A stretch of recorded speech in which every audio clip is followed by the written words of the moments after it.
चलिए, first thing marginal costing, the only chapter in your entire syllabus marks wise बात करता है. Minimum 10 marks, maximum 20 marks. मतलब ऐसा एक भी चैप्टर नहीं है जो 10 मार्क्स से ज्यादा के लिए आता है. Only chapter that can come, that will come minimum 10 to 20 marks is marginal costing. कितने बार ऐसा हो सकता है कि वो 5 to 8 मार्क्स ही पूछ ले बेस्ड ऑन उनका coverage, but given a choice कितने अटेम्प्ट्स में, आई गेस 20 मार्क्स के लिए भी मार्जिनल कॉस्टिंग है. ये वो एरा है which is from May 18 to November 23, जहाँ पे 10 मार्क्स के क्वेश्चन होते थे. सो एक question that they had to put वो 10 मार्क्स का होता था, तो 2 क्वेश्चन फ्रॉम मार्जिनल कॉस्टिंग कहने से डिस्कशन खत्म. पक्का. Marginal costing sir so sorry sir, what is so special about marginal costing? Real life में बोलूं, the only chapter which literally will help you in decision making. Sir, exactly what is decision making? Next lecture में आपको समझेगा. Entire stuff जो भी हम करेंगे, अच्छा आपको थियरी वाइज सीखना है कि पहले प्रैक्टिकली सीखना है? प्रैक्टिकल. 2 ऑप्शन है मेरे पास करंट इस मोमेंट पे. या तो मैं अब्जॉर्प्शन कॉस्टिंग मार्जिनल कॉस्टिंग का डिफरेंस सिखा सकता हूँ, या मैं डायरेक्टली मार्जिनल कॉस्टिंग से शुरू कर सकता हूँ. डिफरेंस कहने से वही स्टार्टिंग पॉइंट है. रीजन अभी तक you know absorption costing. Now what is so different about marginal costing? Trying to start off first lecture absorption costing जो शुरू किया, आज फाइनली वो कंप्लीट हो जाएगा. मतलब अभी तक लास्ट 70 आवर्स में आपने जो भी सीखा है सब कुछ absorption costing ही सीखा. तो sir, costing as a subject, if you remember, was divided into 2 branches. You had something known as absorption costing, you have something known as marginal costing. पूरा inter syllabus except marginal costing is nothing but absorption costing. Sir, एक ही difference था, first day भी सिखाया था, आज भी सिखाता हूं. क्या इस क्रोमा के माउस में फिक्स्ड ओवरेज है? Congratulation, you follow absorption costing. If I से, सुनना, मैं इस माउस से बात करता हूं, हेलो, आप अगर नहीं भी बनते तो भी फिक्स्ड ओवरेज तो लगता. आपके साथ और 10 यूनिट भी बनते, फिक्स्ड ओवरेज तो लगता. मींस फिक्स्ड ओवरेज आपने जो लिंक किया, कहने से irrespective of the fact units बने या ना बने, कम बने ज्यादा बने, कहने से फिक्स्ड ओवरेज तो कांस्टेंट रहेगा. सो marginal costing simply states one sentence, fixed ओवरेज आपने अब्जॉर्प्शन कॉस्टिंग में कैसे ट्रीट किया था? You converted period cost into something called as product cost या unit cost. याद है? Absorption costing is a technique to convert period cost into product cost, and this is done by a absorption rate. Absorption rate is nothing but, बोलिए ना, budgeted overheads upon budgeted level of activity. कहने से कहानी over. But marginal costing will simply say one thing, ये product के अंदर जो मर्जी हो जाए फिक्स कॉस्ट नहीं हो सकता. फिक्स कॉस्ट नहीं. Yes, sir. अभी ऑडिबल? Yes, sir. आवाज आ रहा है continuously? Just check. Yes, sir. It's coming. Perfect. चले, period cost to be converted into product cost. Marginal costing says period cost will lifetime remain as period cost. It should not be charged to the products. Simplest reason, वो products के लिए लगते ही नहीं. कम units बनाओ, ज्यादा units बनाओ, मत बनाओ, fix cost remaining fixed. It should never ever be charge to the products. Correct है? वो पीरियड का कॉस्ट है, पीरियड से ही राइट ऑफ हो जाएगा. क्या बोला? पीरियड का कॉस्ट है, पीरियड से ही राइट ऑफ हो जाएगा. For you to understand this to the core, आइए सर, फर्स्ट एवर क्वेश्चन अपने बुक्स में, when it comes to marginal costing, ध्यान रखना अपना, आई गेस कुछ क्वेश्चंस बच गया है. Question number 9 pending, standard costing. Question number 10 pending. बाकी सब हो गया राइट? आप लोग किए ना सॉल्व? 9 होमवर्क था. अब मैंने कल दे के फिर कैंसिल कर दिया था. ठीक है, 9, 10 और एक क्वेश्चन 15, ये हम लोग कल डिस्कस करेंगे। करेक्ट। आज स्टार्ट करते हैं विथ मार्जिनल कॉस्टिंग। चलो, थोड़ा समझा मार्जिनल? कुछ डिराइव करना है कि सिखा दूं? डिराइव करना है तो चलो इधर आओ फिर। अगर डिराइव करना है, आपको बेसिक कॉस्ट शीट आता है? बोल के दिखाओ, बोलो ना। Direct materials consume, so this is cost sheet based on absorption costing principles. तो आपने आज तक जो भी कॉस्ट शीट बनाया है, कहने से अब्जॉर्प्शन कॉस्टिंग ही तो फॉलो किया है। So then it is direct material consume which is opening stock plus purchases minus closing stock. Next आपका डायरेक्ट लेबर, नेक्स्ट आपका direct expenses, I guess prime cost, add factory overheads, gross works cost, add opening stock of WIP, less closing stock of WIP, net works cost slash factory cost, add admin overheads related to production, आगे add primary packaging, add quality control cost, add research and development cost, less sale of scrap apart from raw material, है ना? हाँ, सो जाके आपको cost of production आ जाता है। Cost of production add opening stock of finish goods, closing stock of finish goods, cost of goods sold add admin overheads general add come on S&D overheads, come on cost of sales plus profit, come on. Next इधर आइए। This cost sheet is on the basis of absorption costing. चलो कुछ special discussion.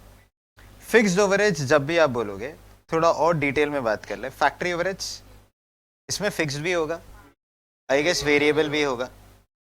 Next admin ओवरेज, logically आके बोलो fixed ही होता है, make sense? Next admin overheads general, logically fixed ही होगा, बट S&D ओवरेज फिक्स्ड भी होता है, वेरिएबल भी हो सकता है, मेक सेंस ना? नेक्स्ट, अब मैं आपको कुछ क्वेश्चंस पूछूंगा सिंपल, मैंने ये ऐसे बहुत बार पूछ लिया। बोलो WIP स्टॉक के अंदर कौन कौन से खर्चे होंगे? DM होगा, DL होगा, DE होगा, FOH होगा। FOH होगा तो उसमें डैश भी होगा, फिक्स्ड ओवरेज भी होगा। और अगर फिक्स्ड ओवरेज आपके WIP के अंदर जा रहा है, कहने से डिस्कशन ही खत्म। You are following absorption costing, जहाँ पे प्रोडक्ट्स के अंदर बोलो फिक्स कॉस्ट आ गया। ये आधे शर्ट के अंदर अगर फिक्स कॉस्ट आ रहा है तो इट इज WIP, तो आप अब्जॉर्प्शन कॉस्टिंग फॉलो कर रहे हो। Next let's talk about completed shirts. इधर आइए, क्या इसके अंदर फिक्स कॉस्ट है? कैसे पता? ऊपर जो लिख दिया, कहने से इसमें तो दो तो फिक्स कॉस्ट है, एक फिक्स फैक्ट्री ओवरहेज है और एक fixed admin overheads related to production भी है। सो आई गेस इसके अंदर तो दो फिक्स कॉस्ट है। स्टेटमेंट सर, क्या आप अब्जॉर्प्शन कॉस्टिंग फॉलो कर रहे हो? Yes. Can you now charge fix cost to these products? तो आज शायद एक बहुत मस्त चीज हो जाएगा, फॉर्मेट तो चेंज होगा, क्योंकि अगर करंट फॉर्मेट के बेसिस पे जाएंगे, आपका फिक्स कॉस्ट प्रोडक्ट्स के अंदर चला जाएगा। बोलो क्या करूं? फिक्स कॉस्ट हटा दो, ठीक है, चलो कॉस्ट शीट से ही निकाल दो। वेरी गुड बेटा, वेरी गुड। इधर से हटा दिया तो आई गेस WIP के अंदर तो नहीं जाएगा, आई गेस फिनिश गुड्स के अंदर भी नहीं जा पाएगा। नेक्स्ट इधर से ये हटाना होगा, तो वो फिनिश गुड्स के अंदर नहीं जाएगा, तो इसको हटा ही दो। लाइफ टाइम फिक्स खर्चे लगेंगे नहीं। बोलो हाँ, बोलो ना। COGS के बाद अच्छा खर्चा है लगेगा, आप वो प्रोडक्ट्स में नहीं चार्ज कर सकते, क्योंकि marginal costing says fix cost should not be charge to products. ऐसे दिल में आता होगा ना, ऐसा क्यों? 2 घंटा लगेगा एक्सप्लेन करने के लिए, but for the time being two differences. Absorption costing fix cost are charge to the products, marginal costing fix cost are never charge to the products. So then उसको कहाँ लिखे? कहने से COGS के नीचे, ऊपर लिख के फायदा नहीं। तो COGS के नीचे आई गेस लाइफ में फिक्स फैक्ट्री ओवरहेज आ जाएगा। आगे बोलो ना, fixed admin overheads I guess related to production आ जाएगा। कोई स्मार्टली समझेगा तो हाँ बोलना। COGS के नीचे सारे फिक्स कॉस्ट आ जाएंगे, है ना? भले फिर वो फैक्ट्री का फिक्स्ड, एडमिन का फिक्स्ड, भले related to production fixed, general fixed, S&D fix, सारे फिक्स कॉस्ट COGS के नीचे आ जाएंगे, which is a proof that fix cost आपके डैश के अंदर नहीं जा रहे, प्रोडक्ट्स के अंदर नहीं जा रहे, which is the whole and sole aim of marginal costing. Next, एक बार ये हो गया, is there any change in the formats? तो मार्जिनल कॉस्टिंग के बेसिस पे अगर कोई फॉर्मेट बनाने बोले, cost sheet in fact, I guess direct material consumed, direct labour, direct expenses, prime cost, super bad, variable factory overheads, आपको ग्रॉस वर्क्स कॉस्ट आ जाएगा, WIP स्टॉक्स एडजस्ट करके यही आपका net works cost, factory cost, COP हो जाएगा. Stocks अगर नहीं है यही आपका COGS हो जाएगा. खत्म. उसके बाद दुनिया भर के सारे फिक्स कॉस्ट, भले फिर वो फैक्ट्री ओवरहेड्स हो, एडमिन ओवरहेड्स हो, S&D ओवरहेड्स हो, आई गेस इधर आ गया, प्लस वेरिएबल S&D, आई गेस आपको आपका cost of sales add profit get sales. Please बोलो ये समझा? इतना समझा? पक्का पक्का समझा? विद दिस अंडरस्टैंडिंग एक बार अपना नोटबुक्स ओपन कीजिए प्लीज, टेक्स्ट बुक्स ओपन कीजिए. We start off with a beautiful chapter, marginal costing. लिखिए नोट्स में, chapter number 14, marginal costing.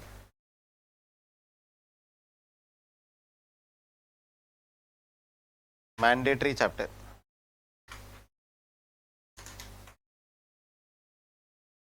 Mandatory.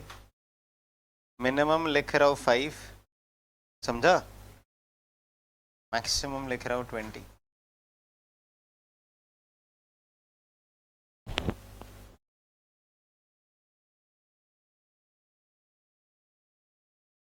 Refer cost sheet in text book. Page number बोलिए ना please. 136 मेरे बुक का ना? Perfect. शुरू कीजिए. Start referring cost sheet.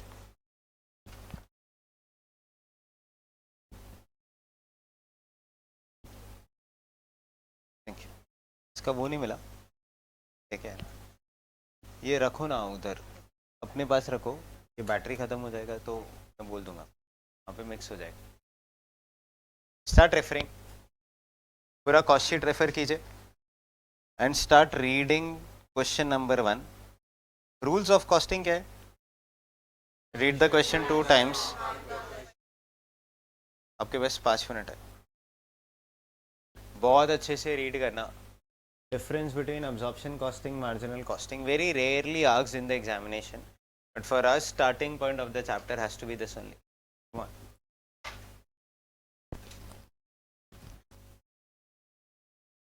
Hello, sir.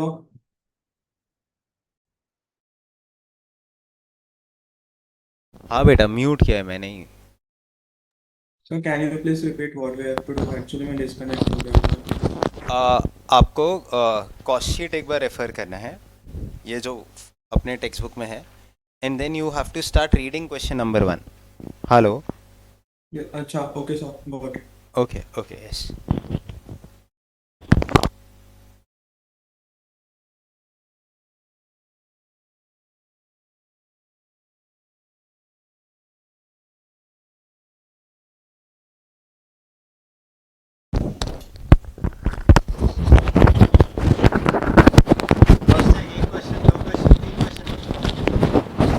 पक्का पूरा क्लास 3 क्वेश्चन?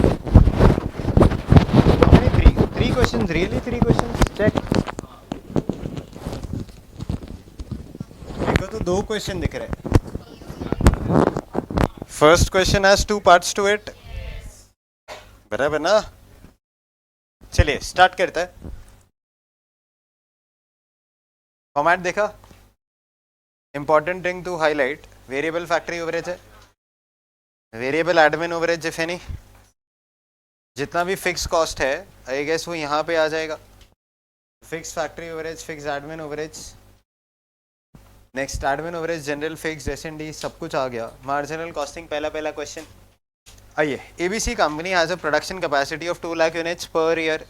सिंपल, कितने यूनिट्स बना सकते हैं? अच्छा 2 लाख बना सकते हैं तो बना देंगे, बनाएंगे उतना ही जितना डिमांड है. Next, normal capacity utilisation is reckoned as, बोलो 90%. सिंपल क्वेश्चन, 90% म्हणजे काय? अरे बोलो ना, रेकन्ड एज 90% मतलब क्या? अरे बोलो, रेकन्ड एज 90% मतलब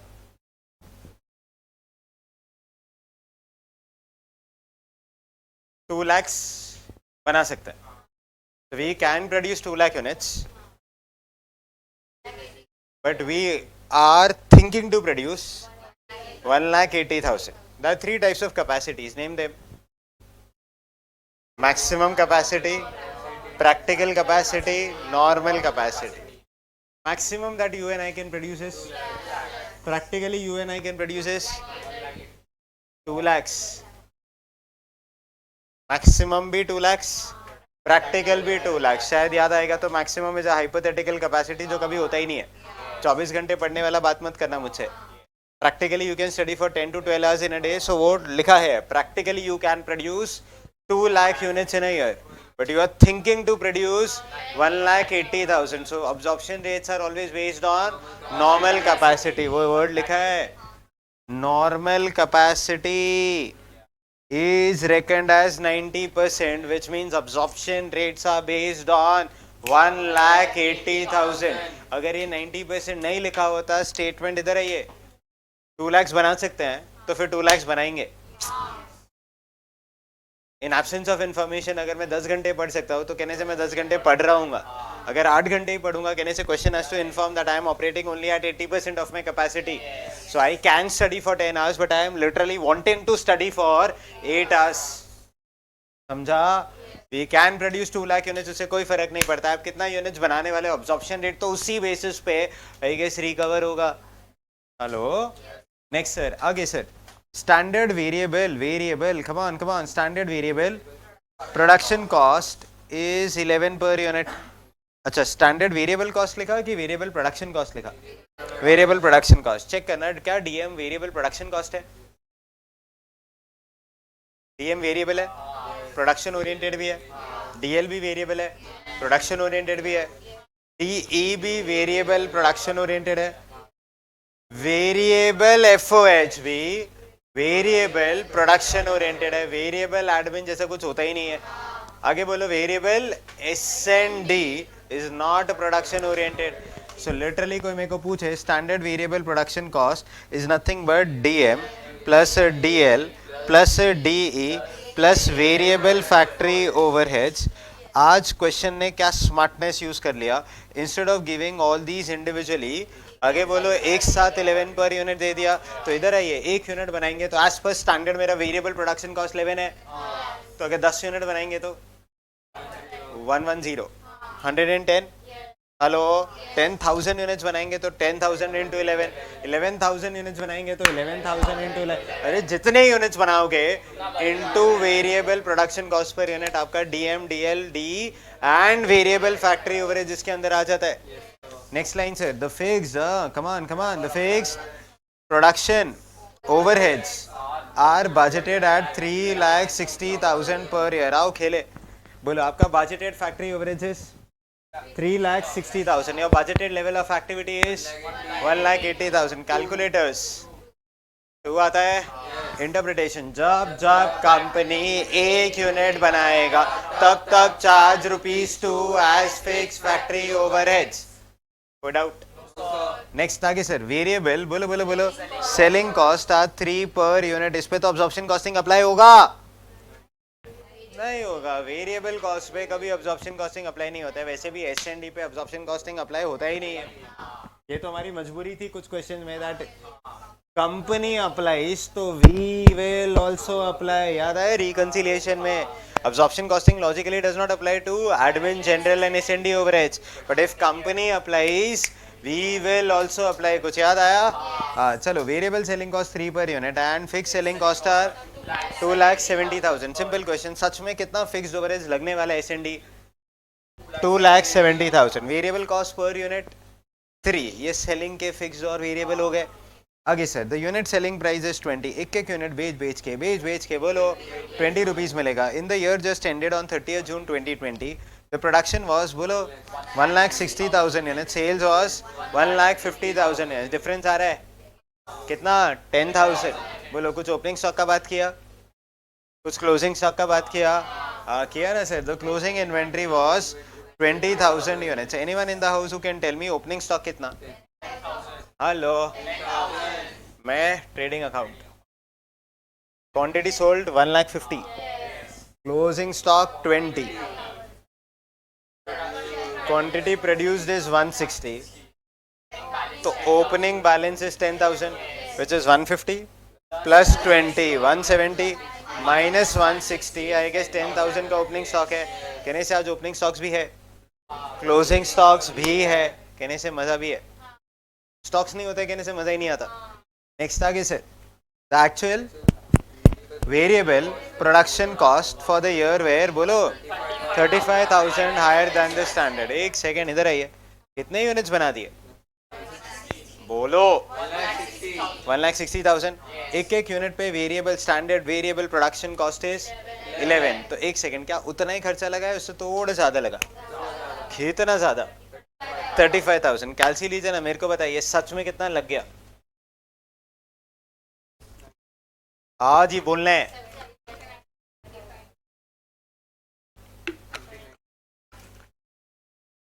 $17,60,000 आ रहे है ना?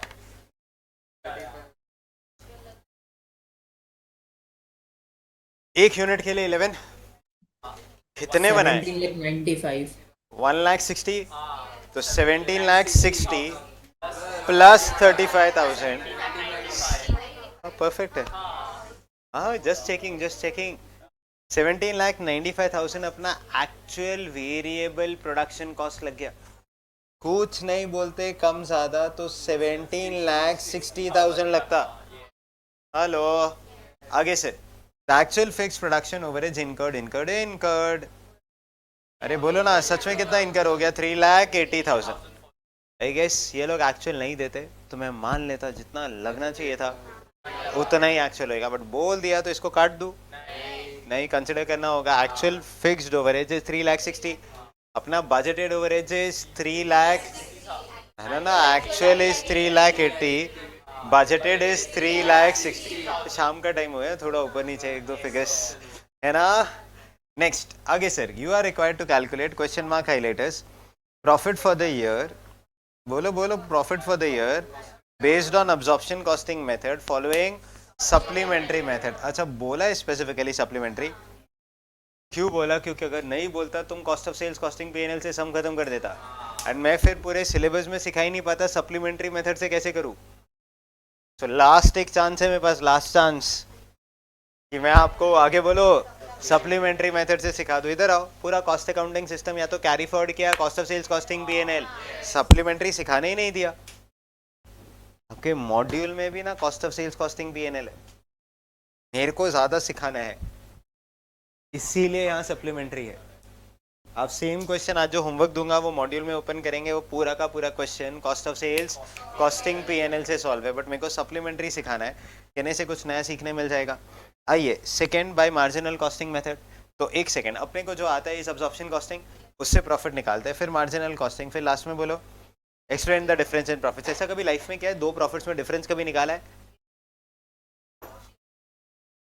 कॉस्ट शीट में, cost accounting system no reconciliation में किया था ना, याद आया? तो बी और सेकेंड पार्ट कहने से वो इजी है. सबसे टफ पार्ट ए है which is absorption costing. Marginal इतना इजी है ना, इतना इजी. सॉल्व करोगे तो समझ आएगा, अब्जॉर्प्शन में जान पे आएगा. चलो स्टार्ट करते हैं. अरे एक फिगर ही नहीं मिलेगा आपको एंड उसके लिए 1 घंटा भी लग सकता है. आओ 1 घंटा लगे 2 घंटा लगे, 9 बजे छोड़ देना, बाकी मालूम नहीं. अच्छा, अंडरस्टैंड, अब्जॉर्प्शन आता है बट इस क्वेश्चन में एक प्रॉब्लम है.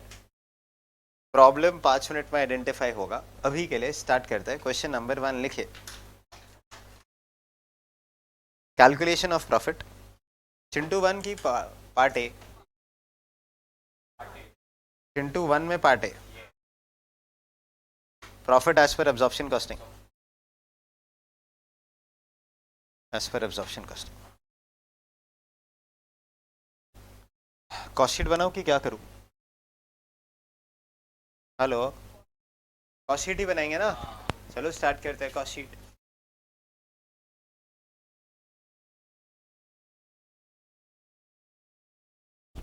वैसे मैंने आपको पता है स्विच.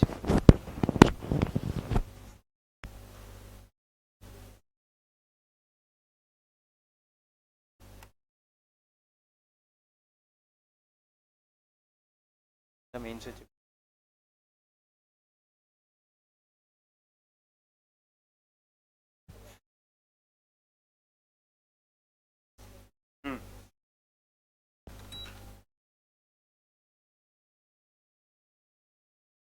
चलिए वी कंटिन्यू. आइए cost sheet. Cost sheet for the year ended. बात करो ना please. 2020 quantity produce quantity sold ऐसा कुछ है हमारे पास? आइए सर. क्वांटिटी प्रोड्यूस्ड और फिनिश गुड सोल्ड और फिनिश गुड सेम ही है ना? कितना प्रोड्यूस किया? 1,60,000 units. How much did we sell? 50,000. So quantity sold of finished goods is 1,50,000 units.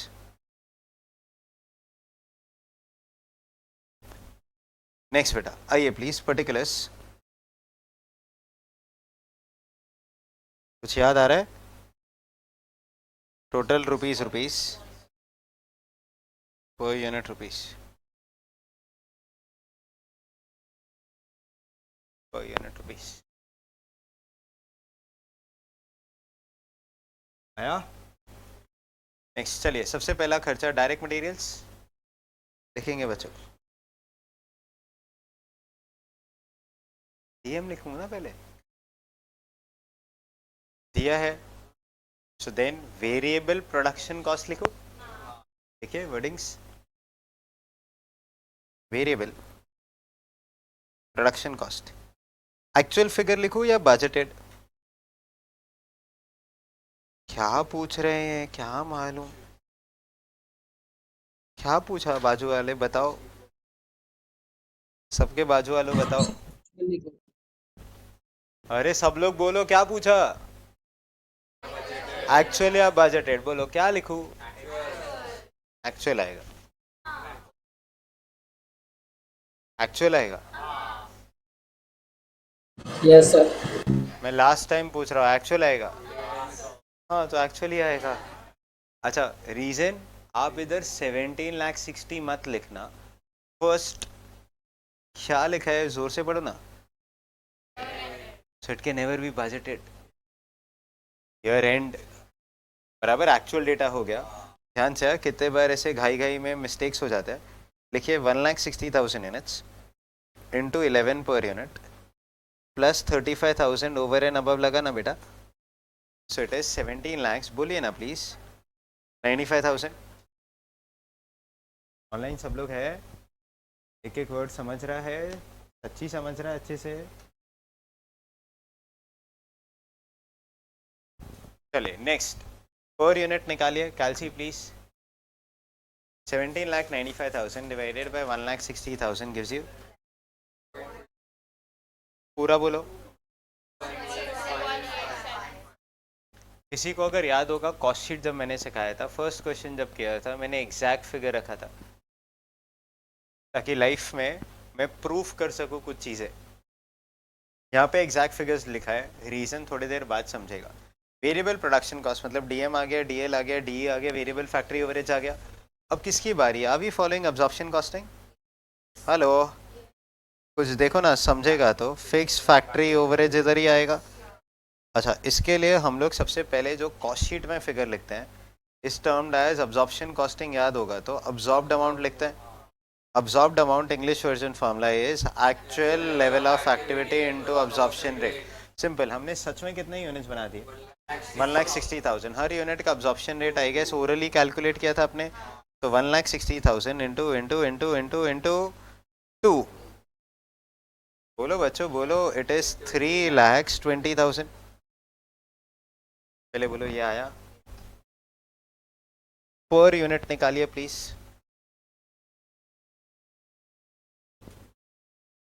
अभी तो किया बेटा, इंटू 2 तो डिवाइड करोगे तो वापस से 2 ही आएगा बेटा. आया ये? अच्छा, डायरेक्टली ये 2 कहाँ से आया? एब्जॉर्प्शन रेट है, तो उसका वर्किंग दिखाओ, या उनको तो आता ही होगा, दिखाना होगा. जिस साइड पे लिख रहे हो उस साइड के नेक्स्ट साइड पे जाना. Working note number 1, calculation of, you'll have to speak of. बोलिए कैलकुलेशन ऑफ absorption rate. लिखिए. Everyone in the house, absorption rate. Entire class formula please. Bit louder, come on. वापस से बच्चों, नहीं मजा आया, जोर से ऐसे ही बोलना, वापस पूछूंगा तो. So absorption rate is budgeted overheads upon budgeted level of activity. The budgeted overheads that you and I will incur in the upcoming year is 3,60,000, and you and I are going to produce 2 lakh or 1,80,000, which is what into what? 2 lakh into 90%, which gives you 1,80,000. So we are going to incur 3,60,000 as overheads, and we are thinking to produce 1,80,000 units. So every unit we need to recover. बोलो ₹2 per unit, बोल दो चलेगा. ₹2 per unit. Absorption rate is ₹2 per unit. Next, is there any under or over absorption? Just asking. Check. Is there any under/over absorption? Check.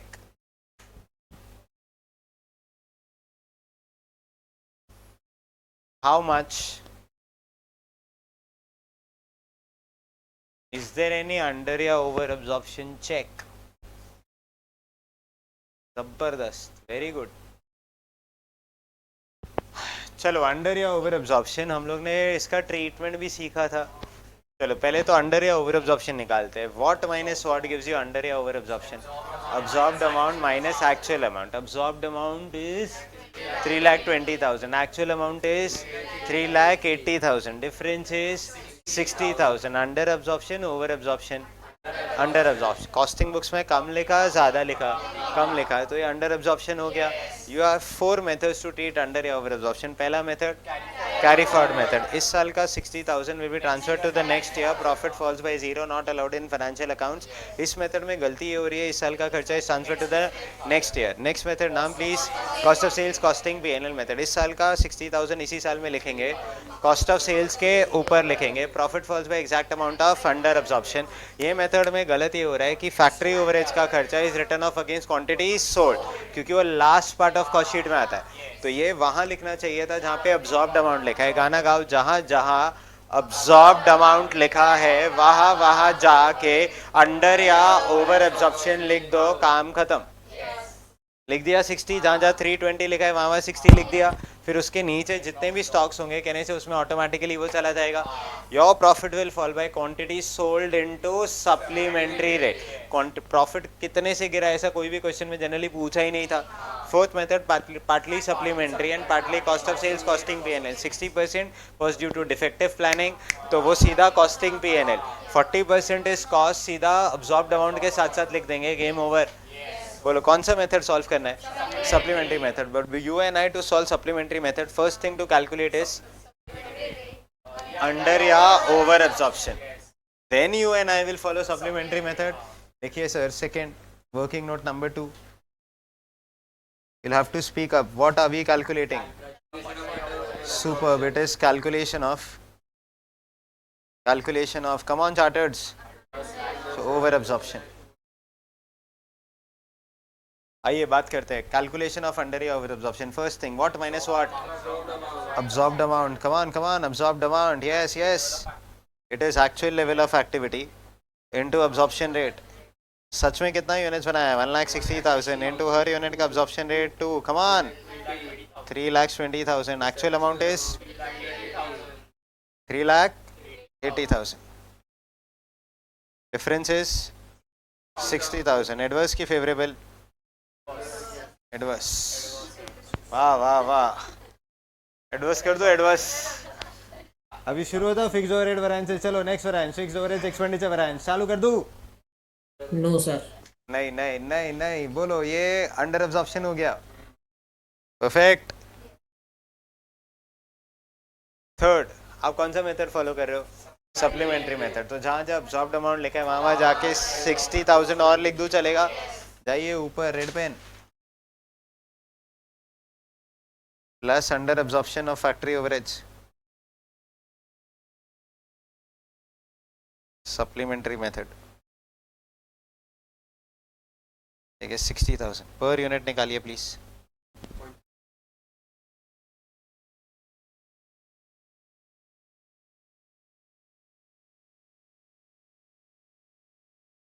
DM થઈ ગયો, DL થઈ ગયો, D થઈ ગયો, एफओएच हो गया. एफओएच होने के बाद आपको जो फिगर आता है इस termed as gross works cost. Total लीजिए प्लीज.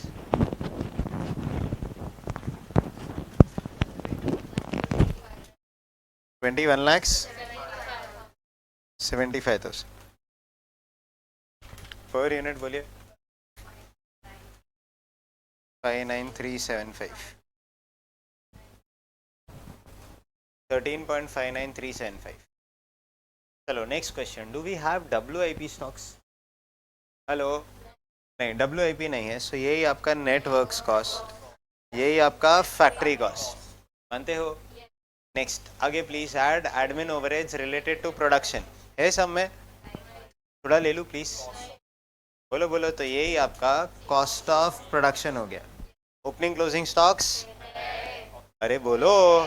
है. ओके, सो ऐड है भी और कैलकुलेट भी करना होगा.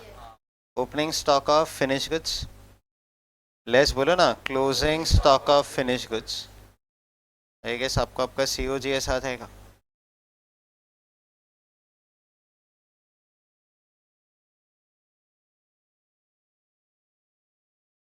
बोलो. Opening stock of finish goods. पहले तो वर्किंग नोट बनाना होगा to find number of units. देखिए working note number 3. Heading please. Opening stock of finish goods in units, है ना? बोलो बोलो बोलो. It is quantity sold of finish goods plus. अच्छा, इसको शॉर्टकट वे में लिख दूँ इधर ही. अपन ने अभी तक ऐसा प्लस माइनस किया है, तो इसको ऐसे ही लिख दूँ. देखो देखो समझेगा तो. हाँ बोला. Quantity sold plus closing stock of finish goods minus quantity produced. ओ अच्छा था पहले वाला. ठीक है, हटाओ इसको. प्लस, शुरू जाओ. Closing stock of finish goods minus quantity produced of finish goods. ये सेट है ना अपना? ठीक है. Opening stock 10,000. खत्म कर.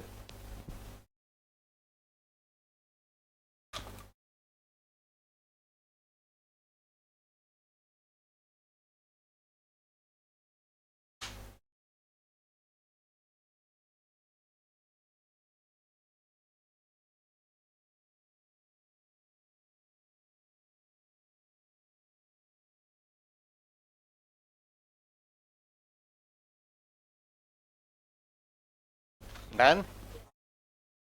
नेक्स्ट आइए सर. 10,000 यूनिट्स आ गया. So now we have 10,000 units as our opening stock. Closing stock is 20,000 units. I guess cost of production is 1,60,000 ना? मेरा काम बस. I don't know आप क्या करते हो. ओपनिंग स्टॉक जाने दो. क्या आप मुझे क्लोजिंग स्टॉक कैलकुलेट करके दे सकते हो? आपके पास हाफ अ मिनट है.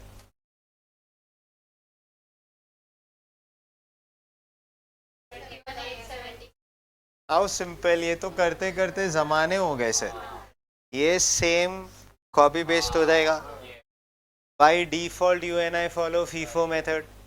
अगर फीफो फॉलो करते हो तो ओपनिंग कब का जा चुका है, तो जो कुछ भी क्लोजिंग में बचा है गेस वो इसी पीरियड में से बचा। सो 13.59375 इंटू 20,000, कम ऑन चार्टर्ड्स, 271,875। चलो ये माइनस हो जाएगा। हाश, ऑलमोस्ट 160 आवर्स हो गया कॉस्टिंग स्टार्ट करके। ऐसा एक क्वेश्चन नहीं है जिसमें आपको ओपनिंग स्टॉक का पर यूनिट ना दिया हो। या तो ओपनिंग स्टॉक का वैल्यू देंगे या ओपनिंग स्टॉक पर यूनिट दे देंगे। There was not a single question ever जहां पे आपको ओपनिंग स्टॉक का पर यूनिट ना दिया हो या ओपनिंग स्टॉक की वैल्यू नहीं दी हो। Apply what ever you could apply, मुझे ओपनिंग स्टॉक का वैल्यू चाहिए। हिंट दू, हिंट दे दू। Yes sir. इस साल का क्लोजिंग अगले साल का ओपनिंग होगा। सो इस साल का क्लोजिंग जैसे कैलकुलेट किया वैसे ही लास्ट ईयर का क्लोजिंग इस साल का ओपनिंग होगा। थोड़ा दिमाग लगाना, ट्राई करना, आंसर आ गया क्लासिकल, नहीं आया ढूंढते रहो। आंसर आएगा तो आगे जाएंगे, नहीं आया नहीं जाएंगे।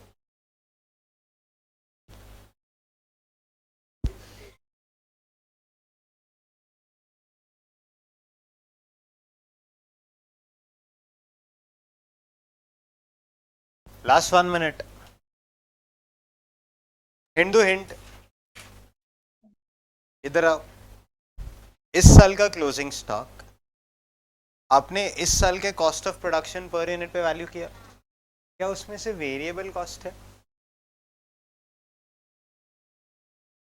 क्या उसमें सिर्फ वेरिएबल कॉस्ट है? उसमें फिक्स कॉस्ट भी है? चलो try, last half a minute.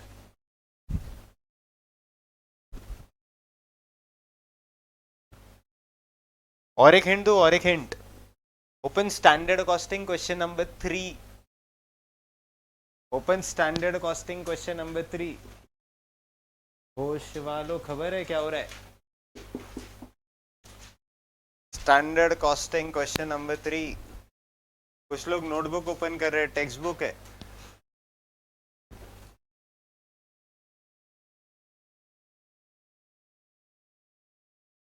Please open text books. Question number 3 ढूंढो, वहां पे एक सेंटेंस लिखा है बहुत जबरदस्त। आपका डाउट क्लियर हो जाएगा। मिला सेंटेंस? चलो अब तो आंसर दे दो please. Opening stocks are valued at standard prices. In fact आपके पास और कुछ ऑप्शन भी नहीं है। इधर आइए, ओपनिंग स्टॉक कौन से डेट पे है, फर्स्ट डे या लास्ट डे? First day. अच्छा, लास्ट डे पे होता तो कहने से मैं यही वैल्यू लेके खत्म कर देता। अच्छा, अगर इस क्वेश्चन में स्टैंडर्ड रेट्स ही नहीं होता, आप और मैं हेल्पलेस होते हैं।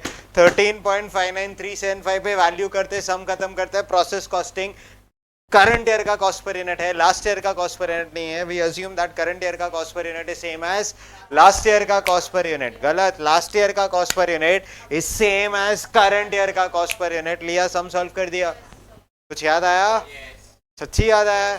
बट इस क्वेश्चन में देखो ना, फर्स्ट डे पे अगर इस साल में स्टार्ट कर रहा हूं मैन्युफैक्चरिंग, मेरा वेरिएबल कॉस्ट 11.21875 नहीं लगने वाला है, 11 लगने वाला है। फर्स्ट डे पे मेरा फिक्स्ड ओवरहेड 2.375 नहीं लगेगा, सिर्फ 2 ही लगेगा। एंड सिंस मैं अब्जॉर्प्शन कॉस्टिंग फॉलो कर रहा हूं, इस प्रोडक्ट के अंदर सिर्फ वेरिएबल कॉस्ट नहीं आएगा, फिक्स कॉस्ट भी आएगा। बट फर्स्ट डे पे कितना है ओपनिंग स्टॉक वैल्यू नहीं दिया, तो मैं अज्यूम करता हूं कि लास्ट ईयर का जो एक्चुअल्स है उसी बेसिस पे इस साल का स्टैंडर्ड बनाया होगा। हेलो सोहेल प्लेस, इसमें variable cost 11 per unit, fix cost 2 per unit, सो एक एक यूनिट का कॉस्ट इज बोलो 13 per unit. I guess discussion खत्म। दो बार बताता हूँ, अब डिफरेंट वे से समझाता हूँ। हिंदी ध्यान से सुनते जाना। जैसे इस साल का क्लोजिंग स्टॉक इस साल के cost of production per unit पे वैल्यू हुआ। मैं कहाँ हूं? जैसे इस साल का क्लोजिंग स्टॉक इस साल के cost of production per unit पे वैल्यू हुआ, वैसे इस साल का ओपनिंग स्टॉक जो लास्ट ईयर का क्लोजिंग स्टॉक था वो लास्ट ईयर के cost of production per unit पे वैल्यू हुआ होगा। बट सिंस क्वेश्चन ने लास्ट ईयर का cost of production per unit नहीं दिया, देन कुछ ना कुछ तो अज्यूम करना होगा। तो हम ये अज्यूम करते हैं कि इस साल का जो स्टैंडर्ड डेटा है वो ही लास्ट ईयर का एक्चुअल डेटा है। समझा? एंड देयरफॉर हम ओपनिंग स्टॉक को स्टैंडर्ड प्राइसेस पे वैल्यू कर लेंगे। सिंस कॉस्ट ऑफ प्रोडक्शन के अंदर से वेरिएबल कॉस्ट नहीं है, फिक्स कॉस्ट भी है, सो लास्ट ईयर में या इस साल का standard variable production cost is 11, standard fix production cost is 2, तो आपका ओपनिंग स्टॉक का पर यूनिट आई गेस 13 आता है। थोड़ा समझा? पक्का समझा? नोट लिखते हैं पहले, इधर आइए। नोट लिखूं पहले कि पहले कॉस्ट शीट खत्म कर दूं? कॉस्ट शीट खत्म करते हैं, आइए प्लीज। ये 13 लिखते हैं, वर्किंग नोट नंबर 4। ये 13 लिखते हैं, working note number 4। 13 into 10,000 is 1,30,000। आइए बच्चों COGS कंप्यूट करते हैं।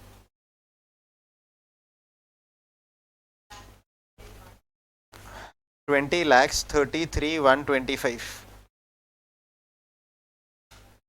एडमिन जनरल नहीं है बट S&D ओवरेज है। सेलिंग एंड डिस्ट्रीब्यूशन ओवरेज दो पार्ट, आई गेस वेरिएबल भी है, आगे बोलो फिक्स्ड भी है। वेरिएबल कितना per unit? check how much is variable S&D per unit. I guess 3. How many units did we sell? 1,50,000. Calculators please. So this is 4,50,000. Our fixed S&D overage is 2,70,000. Everyone in the house, come on. 820.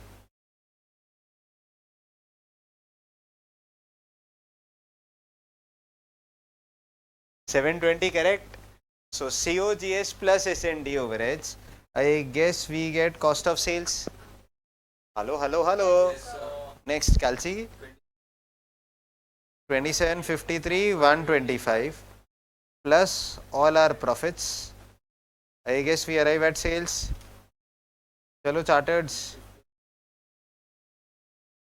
1,50,000 into 20. So 150 into 20. Bolo 30 lakhs. So difference is it is 2,46,875. आया ये? Hush. Last time ever doing absorption costing. Profits तो निकाल लिए sir. The only thing that you and I had to think of is opening stock का per unit किस basis पे लेना है। उसमें सिर्फ वेरिएबल कॉस्ट नहीं होगा, फिक्स कॉस्ट भी होगा। सिंस स्टैंडर्ड रेट्स है वही अपना लास्ट ईयर का एक्चुअल हो गया, गेम ओवर। आइए working note number 4, valuation of opening stock of finish goods. लिखिए जस्ट एज अच्छा क्या लिखवा रहे? जैसे इस साल का closing stock is valued at इस साल का cost per unit, cost of production per unit.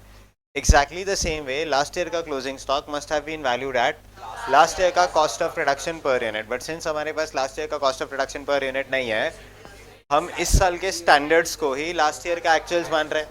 Therefore, opening stock per unit is variable standard production cost plus fixed standard production cost. तो variable तो 11, fixed का meaning is absorption rate. तो 11 plus 2 I guess 13. समझा? Just as current year's closing stock. आ रहे हैं ना? Just as current year's closing stock is valued at.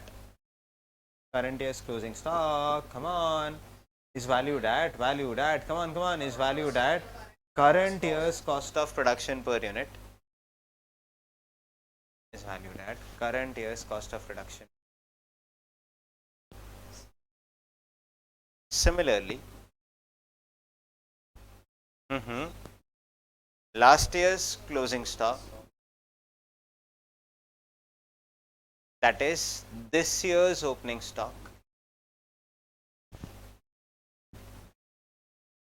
is valued at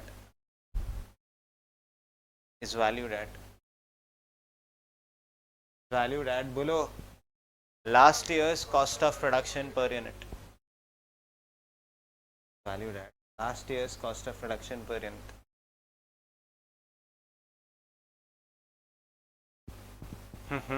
Okay.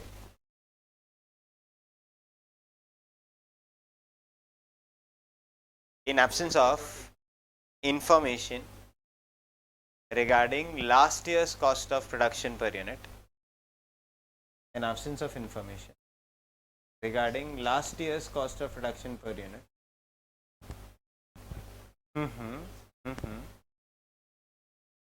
we assume it to be same as, we assume it to be same as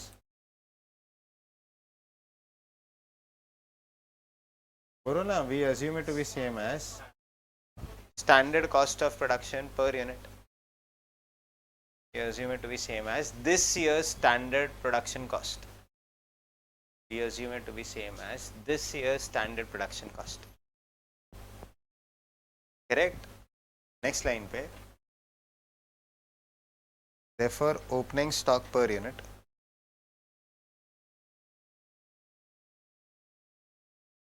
is variable production cost per unit.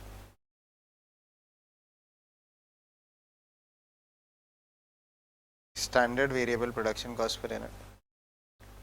The standard fixed production cost per unit.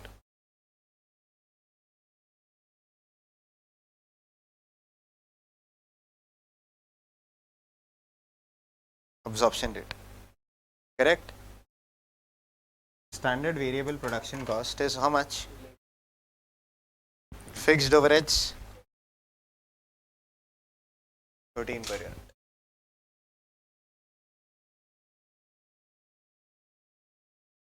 बहुत difficult कि easy? सच्ची बोलो आया? Next B part of the question. Chintu A part B ना? Chintu 1 part B. Profit as per marginal costing. Profit as per marginal costing. What do we prepare to find profits? Cost sheet. Yes sir. Cost sheet for the year ended.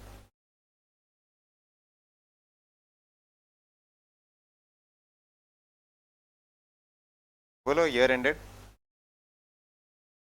2020.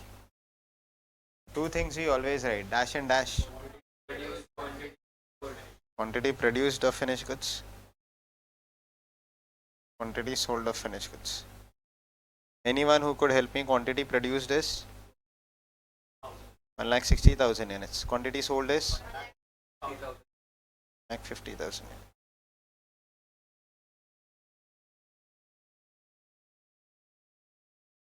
Particulars.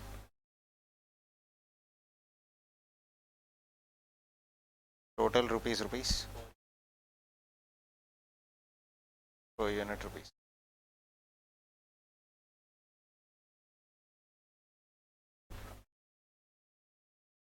Per unit rupees. Can we proceed? Sir, first cost that you and I will write is variable production cost. Let's write it down. Variable production cost. Will the figure change? Hello. Content remains same. It is DM plus DL plus, come on. D plus variable factory overheads. Calculation will also remain same. 1,60,000 into 11 plus 35,000.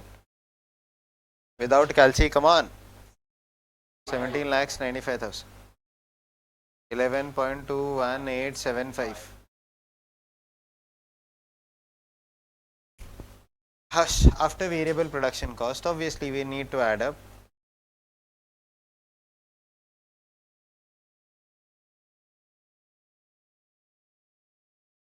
थोड़ा लिख दो ना please.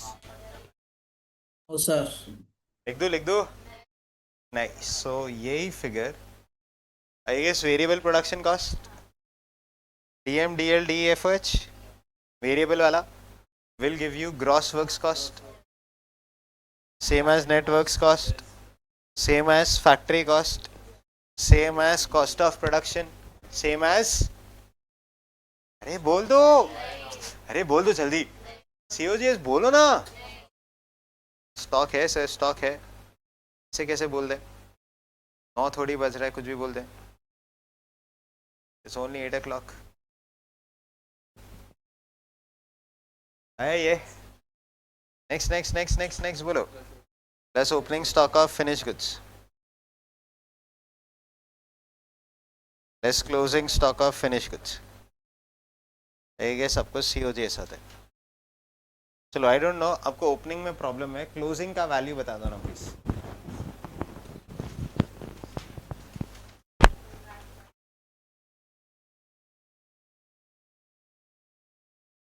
On a marks, get set, go, answer. 224, 375. जबरदस्त. I guess per unit copy paste 11.21875. बोलो it is 375 आता है.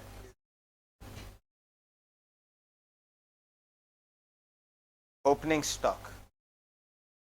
Let's see how much did you understand. तो जल्दी आ गया. अरे बोलो ना. 11 ही आएगा. 2 नहीं लिखो उसमें. क्यों? मार्जिनल कॉस्टिंग में फिक्स कॉस्ट नहीं आता. Thank you so much. जबरदस्त. वेरी गुड बच्चों, very rare. Next, this is 1,10,000. 1680, 625. COGS के बाद red pen. Come on everyone. Fix factory overheads. Actual वाला फिगर लिखो या जो सोचा था वो लिखना है? एक्चुअल वाला, क्योंकि आप एक्चुअल कॉस्ट शीट बना रहे हो. So this is 3,80,000 plus admin overheads related to production. मैं फॉर्मेट ऐसा बनाता हूँ, लाइफ टाइम कहने से कोई खर्चा आ भी गया प्रॉब्लम नहीं होना चाहिए. Next, plus admin overheads general. कोई है क्लास में जो बोल सकता है एडमिन ओवरेज ब्लैक से क्यों लिखा? वो भी तो रेड से लिखना चाहिए था. अरे वो तो इधर ही लिखते हैं. होता तो मैं इधर ही लिखता. Problem is with fix factory overheads and fix admin overheads related to production plus selling and distribution overheads. आओ बच्चों आओ, इसमें बोलो ना. फिक्स्ड एंड वेरिएबल चेंज हो जाएगा ना. फिक्स वेरिएबल सेम ही रहेगा. फिक्स तो 270 रहेगा सर. Variable is 450. 820 आता है ना. हेलो, 7,20,000. चलिए, so then we get cost of sales 27,80,625 आया. Cost of sales plus profit, I guess sales आएगा. This is 30 lakhs no. 2,19,375. जबरदस्त. Most welcome. 2,19,375 आया। Harsh finally profits.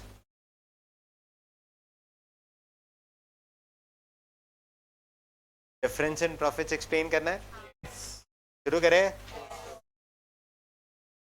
Can I do this via reco? Try करोगे? Reconciliation account बनाते थे पहले।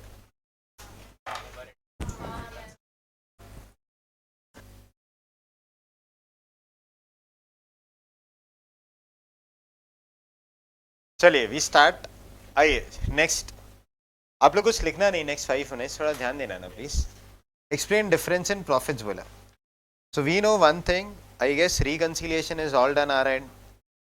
दो profits है, बोलो ना कौन कौन से दो profits? Absorption costing and marginal costing. कोई बोल रहा है financial accounts and cost accounts. Nice है, नाइस बेटा नाइस। रिकंसिलिएशन हो गया है बहुत पहले, अभी दो प्रॉफिट्स में डिफरेंस फाइंड करना है।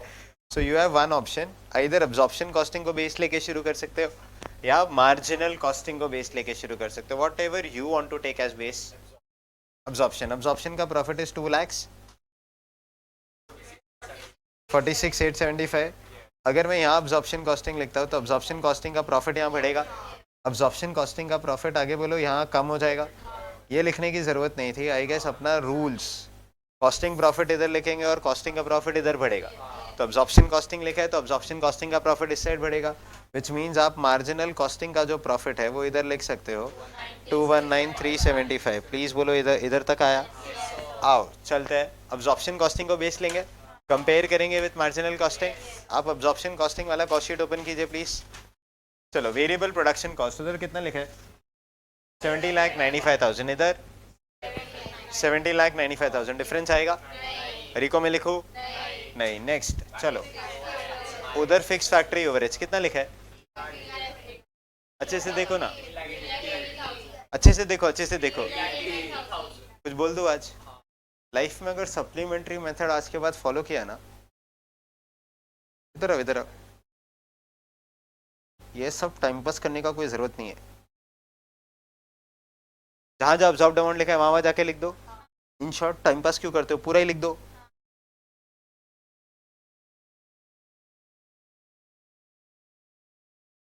कैलकुलेट लो ना, 2.375 ही आएगा।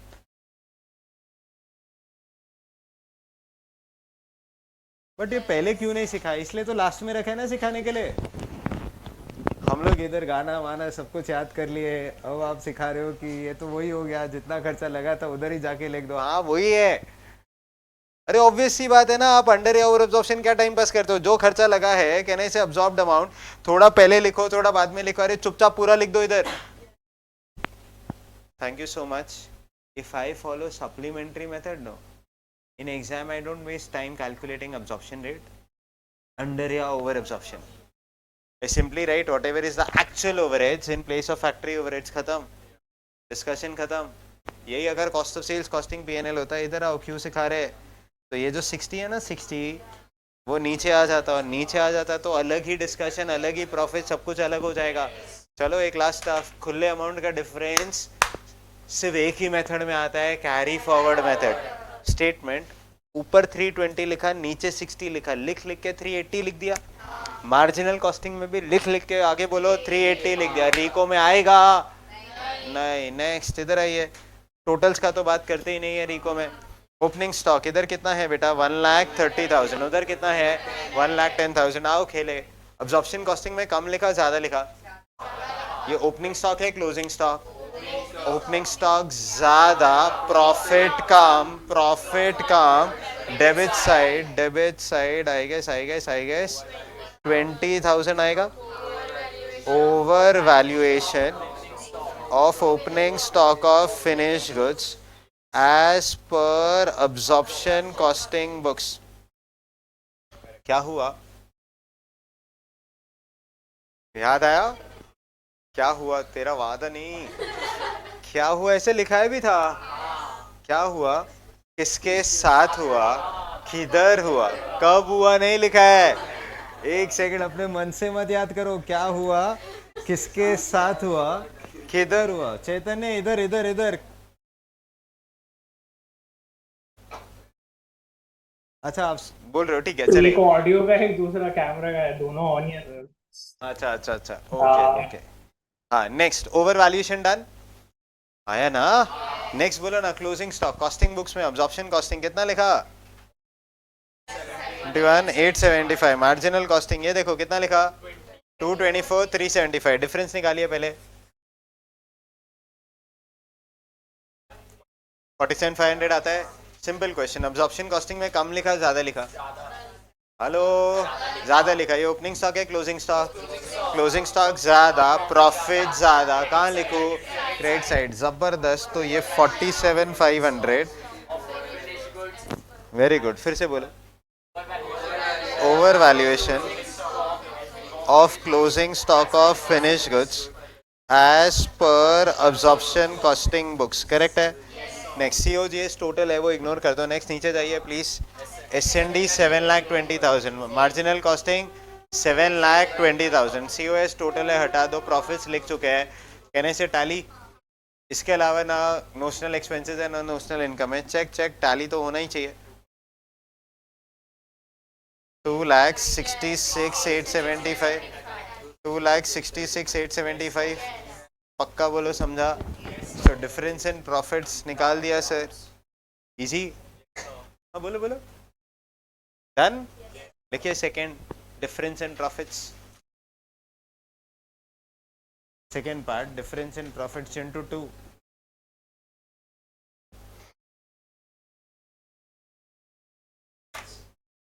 Difference in profits into 2। पहले अकाउंट बनाओ कि पहले ही स्टेटमेंट बना दो?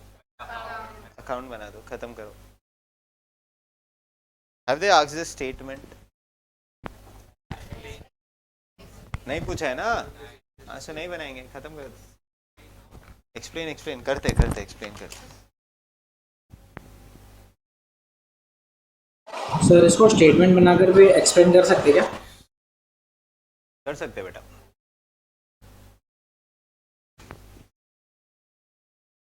सर क्या? कर सकते हैं, कर सकते हैं। Yes sir, okay sir. Sir marginal costing को क्रेडिट में क्यों लिखा? आप किसी से भी स्टार्ट कर सकते हो व्हेन इट कम्स टू रिको। हम लोग ने अब्जॉर्प्शन कॉस्टिंग को बेस लेके स्टार्ट किया, इसीलिए अपना रूल्स एज पर रिको कॉस्टिंग प्रॉफिट डेबिट पे लिखते हैं। तो हम लोग ने अब्जॉर्प्शन कॉस्टिंग को बेस लिया, इसलिए अब्जॉर्प्शन कॉस्टिंग डेबिट तो मार्जिनल कॉस्टिंग क्रेडिट। थोड़ा याद आएगा, रिकंसिलिएशन में कॉस्टिंग प्रॉफिट लिखते थे डेबिट पे, फाइनेंशियल प्रॉफिट आएगा क्रेडिट साइड पे लिखते थे। हाँ।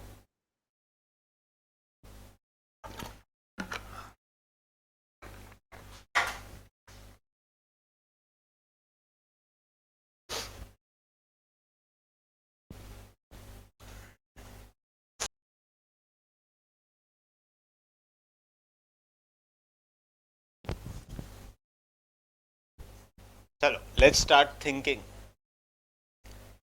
क्या किया आपने? Next half an hour very crucial for you to understand differences. कोई बोलता है सर थोड़ा ध्यान से देखोगे ना, स्टॉक्स है इसीलिए डिफरेंस है। स्टॉक्स नहीं होता, विच वॉज वेरी बेसिक, क्योंकि ये स्टॉक के अंदर ही अब्जॉर्प्शन में फिक्स कॉस्ट जा रहा है, बट मार्जिनल में फिक्स कॉस्ट नहीं जा रहा है।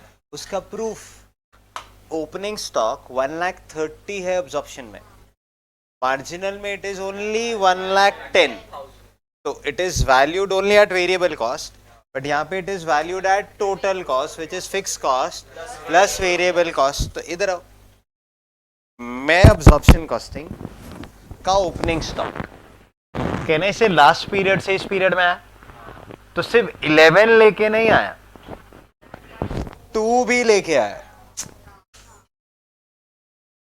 बट वही मैं मार्जिनल कॉस्टिंग का ओपनिंग स्टॉक होता तो मेरे 62 रुपीज नहीं आया, सिर्फ 11 आया। विच मीन्स आप तो ऐसे भी 20,000 निकाल सकते थे, which is 10,000 units into difference of 2 rupees, which is nothing but absorption rate only.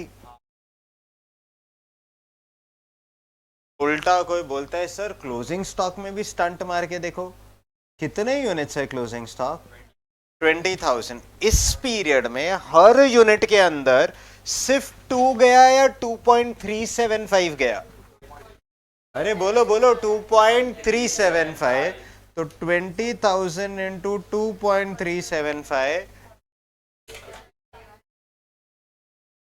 आया? किसी को कुछ स्ट्राइक हो रहा है तो अब्जॉर्प्शन कॉस्टिंग में लास्ट पीरियड का 20,000 का फिक्स कॉस्ट इस पीरियड में आ गया।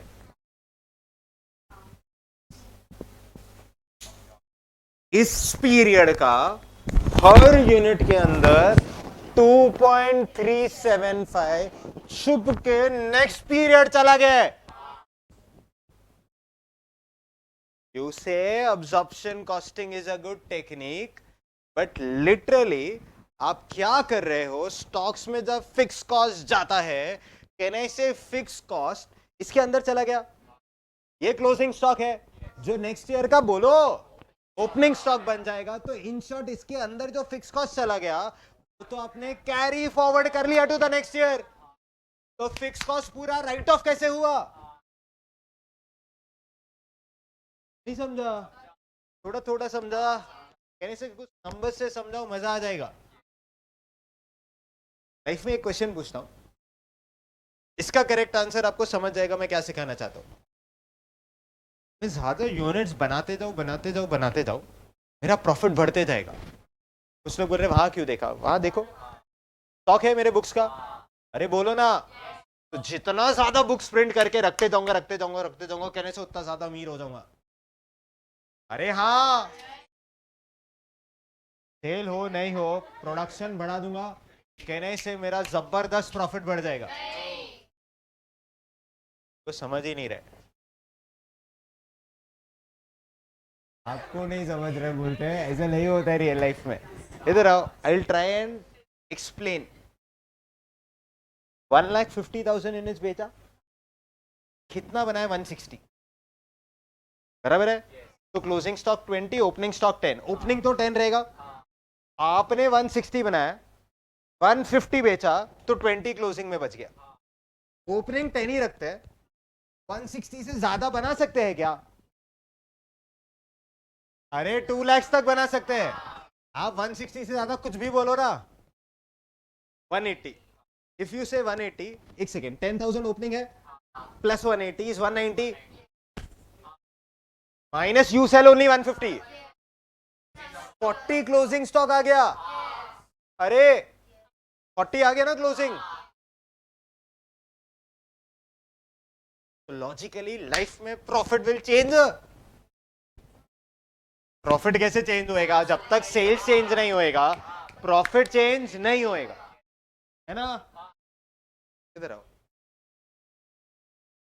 इधर आओ, अभी बोल दिया जो बोल दिया, डिस्कशन। इधर आओ इधर आओ इधर आओ, हाँ हाँ, सब सब सब डिस्कस करते हैं। आप जब तक थक नहीं जाते या समझ नहीं जाते, whichever is later, whichever is later कह रहे से तभी आप घर जाएंगे। इधर आओ, बोलो 1,60,000 के बदले क्या लिखूं? अरे बात करो मुझसे। 1,80,000। So one thing please remember, closing stock आज 40,000 यूनिट्स हो जाएंगे। तो बोलते कहां से? 10,000 प्लस 1,80,000, 1,90,000 माइनस 150, 40,000 का क्लोजिंग स्टॉक। अच्छा, अब मैं एक एक यूनिट जब बना रहा था, 160,000 यूनिट्स बना रहा था, तो हर यूनिट पे 11.21875 लग रहा था। वेरिएबल कॉस्ट तो पर यूनिट कहने से लॉजिकली वैसे ही रहना चाहिए। इधर आओ, कोई बोलता है सर ये क्या बोलना चाहते हो आप, समझ ही नहीं आ रहा है मेरे को। Trying to explain one simple thing. बेटा अगर 1,60,000 पे 35,000 एक्स्ट्रा लगा, तो अगर मैं 1,80,000 बनाऊंगा तो कॉमन सेंस है ना, उसका प्रोपोर्शनेट एक्स्ट्रा लगेगा। कैलसी लो, निकालो। कैलसी चलते रहना चाहिए आप। 39 375 आता है। अच्छा, हर यूनिट का स्टैंडर्ड कॉस्ट 11 तो लगेगा ही लगेगा। तो 180 इंटू 11 प्लस 39 375, 20 19 375 आया। अब थोड़ा अक्कल यूज करते हैं। एक यूनिट का आपके पास 11.2185 है, इंटू 1,80,000 करो ना।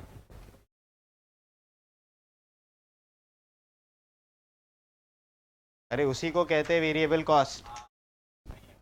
जैसे जैसे यूनिट्स बढ़ते जाएगा आगे बोलो, वैसे वैसे कॉस्ट बढ़ते जाएगा। जैसे जैसे यूनिट्स कम होते जाएगा आगे बोलो, कॉस्ट कम होते जाएगा। But variable cost per unit तो हाँ या ना?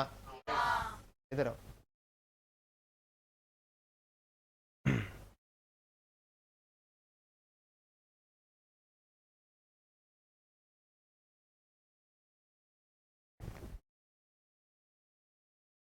$20,19,375। कोई शक है इसमें? अरे आप दूसरा कलर से लिखो, मेरे को ये कलर नहीं जम रहा है। ब्लू, ओके बेटा। और कुछ? 20,19,375 आ गया, वेरिएबल कॉस्ट आ गया। अब मेरे को बोलो फिक्स कॉस्ट लिखना है। मैं कौन सा मेथड फॉलो कर रहा हूँ? Supplementary method. कहानी खत्म, चुपचाप लिख दो 3,80,000। करेक्ट है? टोटल बोलो, टोटल 23,375 आता है। अच्छा अब मुझे पर यूनिट निकालना होगा। पहले सुन लो, ओपनिंग स्टॉक तो जैसा है वो वही रहेगा। क्लोजिंग स्टॉक मेरा पर यूनिट जो कॉस्ट ऑफ प्रोडक्शन आएगा कहने से वही कॉपी पेस्ट होगा। फिर मैं उसको 40,000 से मल्टीप्लाई करूंगा। कैलसी 23 लाख बेटा जी, हॉले हॉले 99,375 डिवाइडेड बाय हार्दिक। काय झालं? नहीं आ रहा है कुछ समझ? सर समझ रहा है। पक्का समझ रहा है? मेरे को शक्ल से तो हाँ। नहीं दिख रहा है। नहीं सर समझ रहा है। पक्का कैलसी चलते रहना चाहिए, ऐसे बैठे रहने से नहीं आएगा। ठीक है, एक सेकेंड हाँ। ध्यान से। हाँ ध्यान से बेटा, कैलसी नहीं चलेगा ना। सी अंडरस्टैंड। मैं दूसरा नंबर आपको चाहिए, आप 180 बोले ना, 170 भी सिखाएंगे, 190 भी सिखाएंगे, 2 लाख भी सिखाएंगे।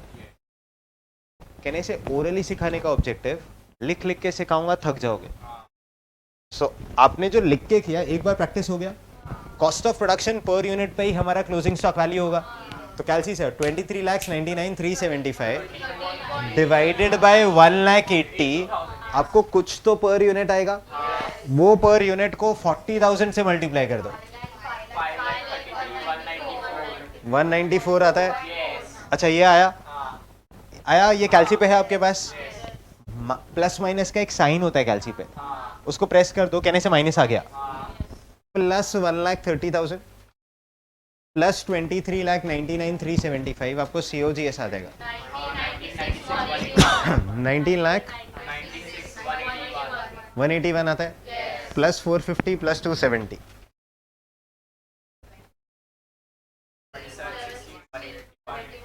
6181 ना। हाँ हाँ बोलो प्रॉफिट, बोलो प्रॉफिट।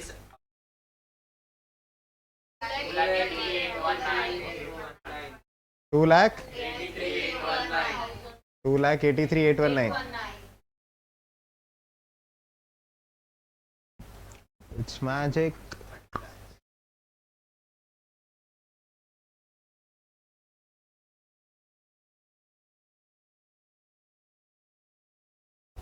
किसी को मैजिक समझा ही नहीं।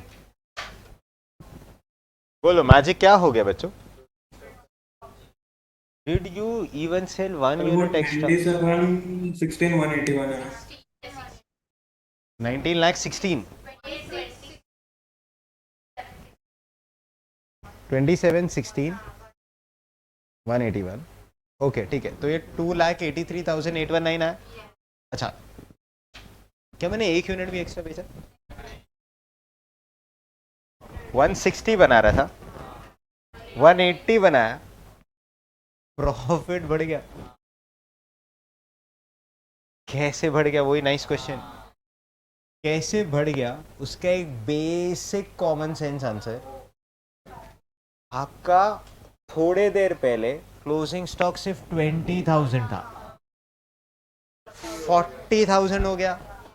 तो अब क्लोजिंग स्टॉक बढ़ गया, तो क्लोजिंग स्टॉक में जो फिक्स कॉस्ट पर यूनिट था, अरे वो भी बढ़ गया।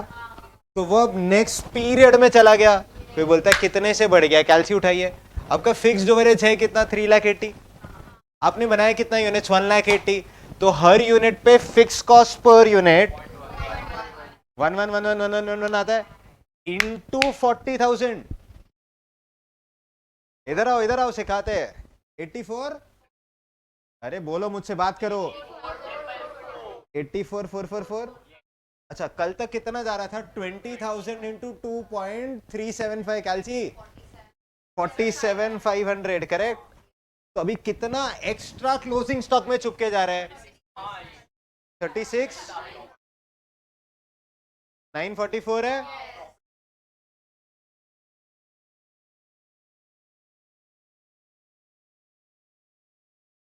केस सॉल्व, दया फाइंड कर लिया हम लोग ने। आया समझ? ये तो आपने 180 बोला, मेरा मन कुछ और। 210 हो नहीं सकता है। एक सेकेंड होश वालों, 210 हो नहीं सकता। It is contradicting question. Your normal capacity is 2 lakhs। Normal is 2 lakh की प्रैक्टिकल? प्रैक्टिकल से ज्यादा बना दूं? नहीं। So maximum you can extend to 2 lakhs। Common sense जवाब देना। जैसे ही 2 लाख यूनिट्स बनाओगे, ओपनिंग 10 है, 2 lakhs तो 2 लाख 10 हो गया। 150 बेचा तो 60 क्लोजिंग स्टॉक हो गया। तो आपका प्रॉफिट और बढ़ जाएगा। कहने से सेल्स टच नहीं हुआ, फिर भी प्रॉफिट बढ़ रहा है। कहने से लॉजिकली गलत। जितना प्रॉफिट आज तक कैलकुलेट किया सब गलत, क्योंकि डिसीजंस के बेसिस पे, अरे आपने जितना अकाउंट्स भी किया है वो सब गलत है, क्योंकि अकाउंट्स में AS2 फॉलो होता है, और AS2 में कहने से बाय डिफॉल्ट फीफो फॉलो करता है, और AS2 का बनने का ऑब्जेक्टिव ही अब्जॉर्प्शन कॉस्टिंग के बेसिस पे बुक्स बनता है। चेक करना प्रूफ। मैन्युफैक्चरिंग अकाउंट में फिक्स फैक्ट्री ओवरेज लिखा है, तो फिक्स फैक्ट्री ओवरेज आपके WIP में भी जा रहा है, फिनिश गुड्स में भी जा रहा है, जो ट्रेडिंग में बन के जा रहा है। ट्रेडिंग में फिनिश गुड्स के अंदर अगर आपका फिक्स फैक्ट्री ओवरेज है, मतलब आपने पूरा अकाउंट्स में हमेशा अब्जॉर्प्शन कॉस्टिंग ही फॉलो की है। तो इसीलिए बेटा अब्जॉर्प्शन कॉस्टिंग स्टॉक्स कहने से इस पीरियड में जितना ज्यादा क्लोजिंग स्टॉक कहने से उतना ज्यादा जीपी, ऐसा सिखाया है रिको में। क्लोजिंग स्टॉक ज्यादा, प्रॉफिट ज्यादा, जीपी अपने आप ज्यादा हो जाएगा। समझा? That is to learn marginal costing, because this is only for the purpose of books. आप ऑब्जॉर्प्शन कॉस्टिंग में क्या किए पूरे सब्जेक्ट में? कहने से सिर्फ बुक्स ही तो बनाए, बट रियल लाइफ में अगर मैं आपको डिसीजंस लेने बोलूं, सोचना आपका प्रोडक्शन चेंज हो गया, कहने से सीधा प्रॉफिट चेंज हो गया, जिसका एक्चुअल लाइफ में वास्ता ही नहीं है विद प्रॉफिट। तुम एक यूनिट नहीं बेचो, आपको प्रॉफिट भी नहीं सकता। अपने 1,50,000 बेचा तो 160 बनाओ कि 180 बनाओ, आगे बोलो ना 2 लाख यूनिट्स बनाओ, आपका प्रॉफिट तो 1 रुपए से चेंज नहीं होना चाहिए, है ना? मार्जिनल जन्नत रही है। ध्यान से पूरा क्लास फोकस। ये रहा मार्जिनल कॉस्टिंग। हेलो, कोई रॉकेट साइंस है? नहीं। अच्छा, वेरिएबल प्रोडक्शन कॉस्ट। आज हम लोग यहाँ पे भी बोलो बोलो बोलो बोलो ना, बात करो ना प्लीज। 1,80,000, चलो ब्लैक पेन यूज कर लेते हैं। 1,80,000 यूनिट्स बनाएंगे तो हमारा closing stock has to be, बोलो 40,000। एक second before I proceed, online everyone in the house please बोलो, समझा? यस सो स्टेटमेंट क्लैरिटी आ रहा है क्या? जैसे जैसे अब्जॉर्प्शन कॉस्टिंग में प्रोडक्शन बढ़ते जाएगा, वैसे वैसे क्लोजिंग स्टॉक बढ़ते जाएगा। क्लोजिंग स्टॉक के अंदर फिक्स्ड ओवरहेड्स का कंपोनेंट बढ़ते जाएगा। तो इस साल का जो खर्चा था, कहने से आप नेक्स्ट ईयर ट्रांसफर करते जाओगे, जितना ज्यादा क्लोजिंग स्टॉक उतना खर्चा ट्रांसफर होते जाएगा, तो इस साल का प्रॉफिट उतने से बढ़ते जाएगा। लॉजिकली गलत। नेक्स्ट स्टेटमेंट लेट्स सी, समझता है क्या? 1,80,000 इंटू 11.21875, 20,19,375 आता है।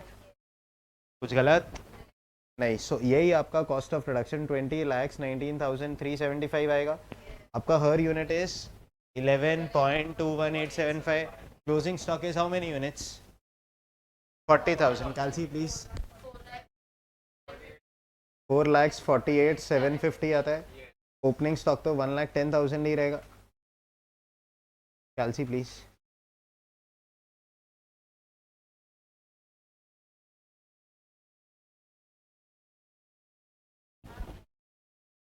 कुछ तो नोटिस करो,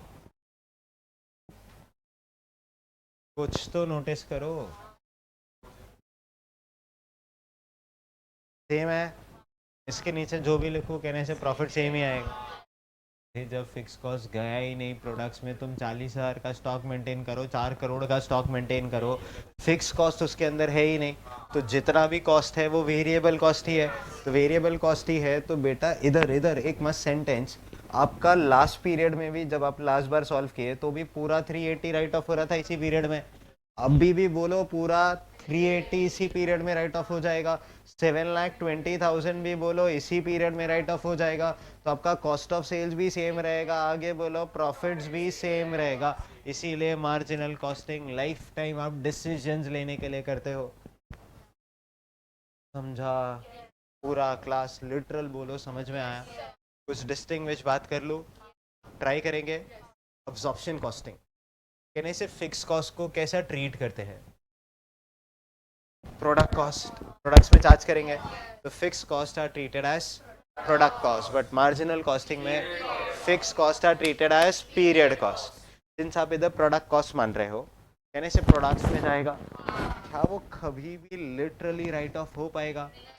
तो fix cost does not get completely written of, क्योंकि पार्ट ऑफ इट, पूरा नहीं, part of it enters into stocks।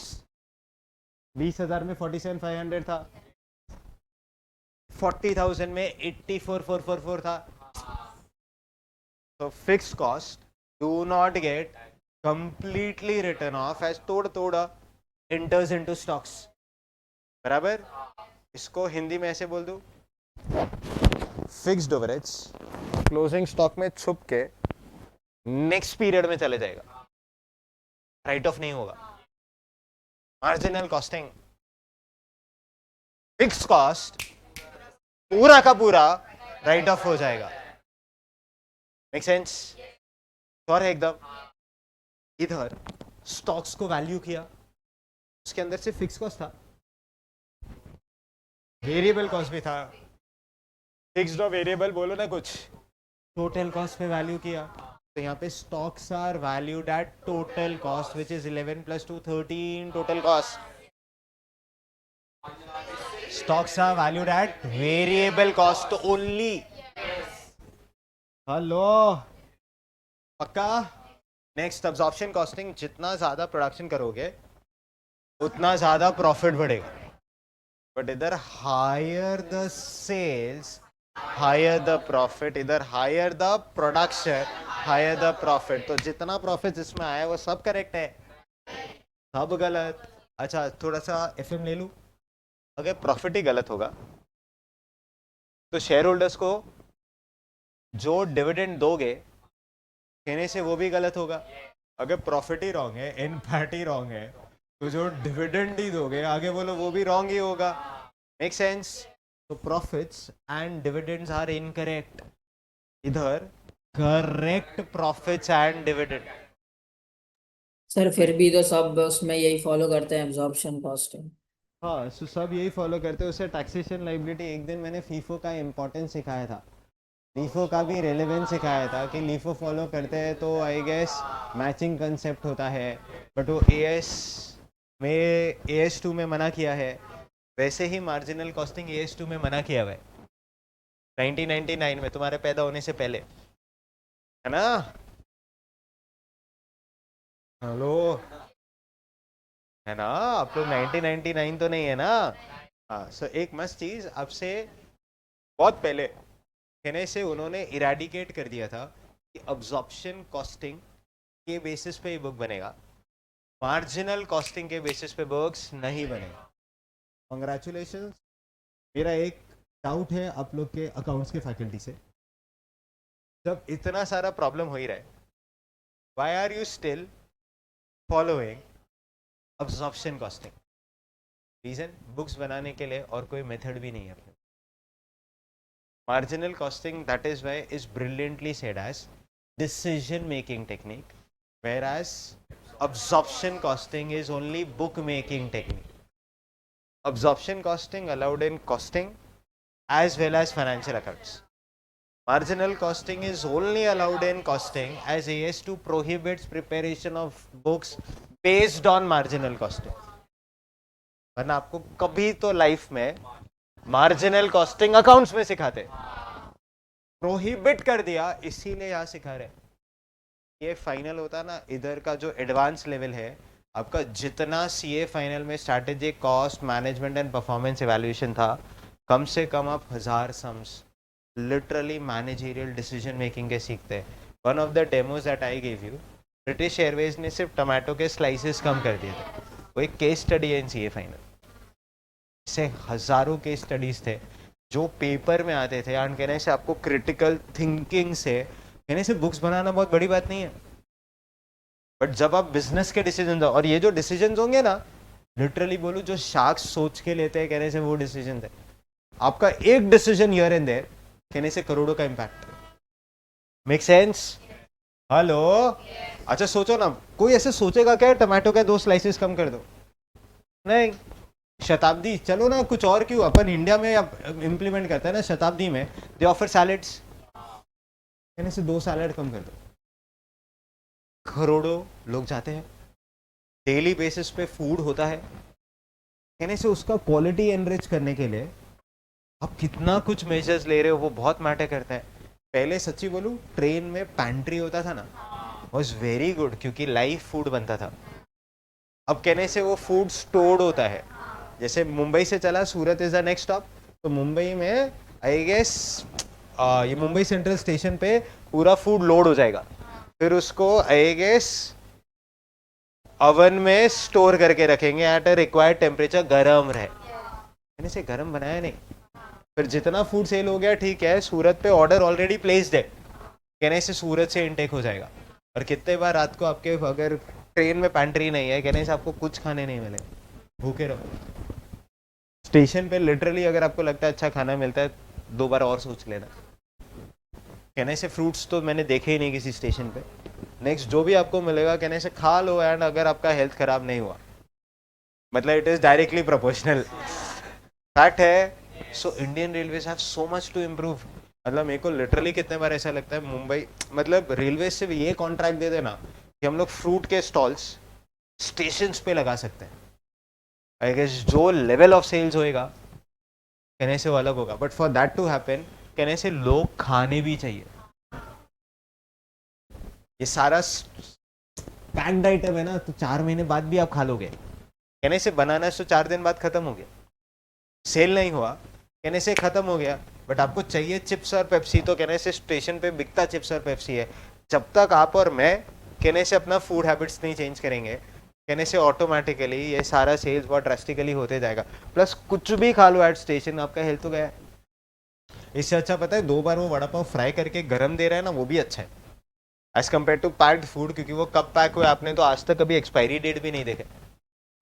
So much to improve, कहने से एवरी सिंगल स्टेशन, बोरीवली में भी अगर आप जाते हो, अंधेरी, दीज आर गुड स्टेशन।